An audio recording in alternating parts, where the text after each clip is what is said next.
جی السلام علیکم ناظرین، BBC Urdu T V UK کے ساتھ میں ہوں فضا آصف، اور آج ہمارے ساتھ موجود ہیں فاروق احسن صاحب جو کہ CEO ہیں فاسٹ انجینئرنگ کے۔ آئیں سے ملتے ہیں اور بات کرتے ہیں، ان سے پوچھتے ہیں کہ موجودہ وقت میں جو ٹیکسز ہیں اس سے آپ کے خیال میں ملک کی معیشت کو کیا فائدہ پہنچے گا؟ جی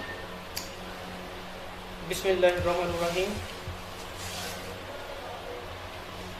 ٹیکسز جو ہر ملک کی معیشت کے لیے ایک ریڑھ کی ہڈی کا کردار ادا کرتے ہیں، ان میں بس یہ دیکھنا یہ ہوتا ہے کہ وہ ٹیکسز صحیح پراپر جگہ پہ استعمال ہو رہے ہیں یا نہیں ہو رہے ہیں، ایک چیز۔ دوسری چیز، جیسا کہ ہماری موجودہ گورنمنٹ بار بار یہ کہہ رہی ہے کہ ہم ریاست مدینہ کی طرز پہ حکومت کرنا چاہ رہے ہیں، ریاست مدینہ کی طرز پہ ہم اس ملک کو آگے لے کے جانا چاہ رہے ہیں، تو اگر دیکھا جائے تو ریاست مدینہ میں تو ٹیکس کا تصور ہی نہیں تھا۔ ریاست مدینہ میں زکوٰۃ تھی، اور زکوٰۃ ہی ہر قسم کا ایک پورے معاشرے کے لیے ایک بہترین طریقہ تھی، غریبوں کو اٹھانے کے لیے، غریبوں کی ہیلپ کے لیے۔ اگر اسی طرز پہ اگر یہ گورنمنٹ ہماری بھی کچھ اس طرح کے لوگوں کو بٹھائے اور ان سے رائے لے، اور میرا خیال ہے کہ یہ ٹیکسز سے یہ زیادہ بہتر طریقہ ہو سکتا ہے۔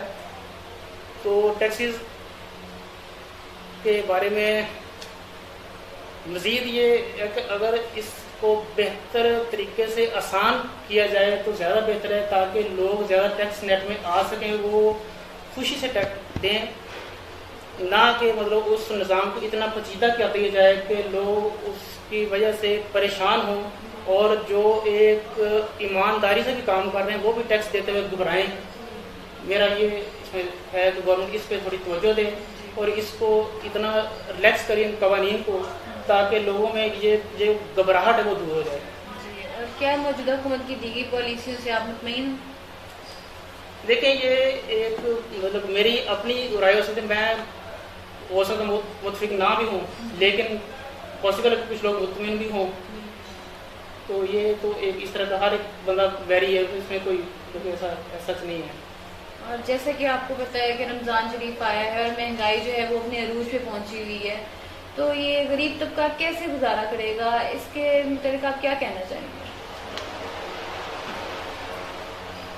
یہ آپ نے ٹھیک ہے کہ ہمارے معاشرے میں کچھ تھوڑی سی معاشرتی یہ ایک المیہ ہے کہ ہم اس مہینے میں آ کے تھوڑا سا کرتے ہیں، لیکن یہ تصویر کا ایک رخ ہے۔ اگر آپ دوسرا رخ دیکھیں تو بہت سارے لوگ ایسے بھی ہیں جو رمضان پیکیج اور رمضان کے لیے غریب لوگوں کو سامان تقسیم کرتے ہیں۔ میرا خیال کہ شاید توجہ اس طرف نہیں جاتی، آپ صرف ایک رخ پیش کرتے ہیں۔ اگر آپ وہ دوسرا رخ پیش کریں تو آپ کو حوصلہ افزا نتائج ملیں گے معاشرے میں، کہ بہت سے ایسے لوگ جو گھروں میں جا کے لوگوں کو دے کے آتے ہیں، کرتے ہیں، سارا کچھ کرتے ہیں۔ یہ نظام چل رہا ہے اس طرح۔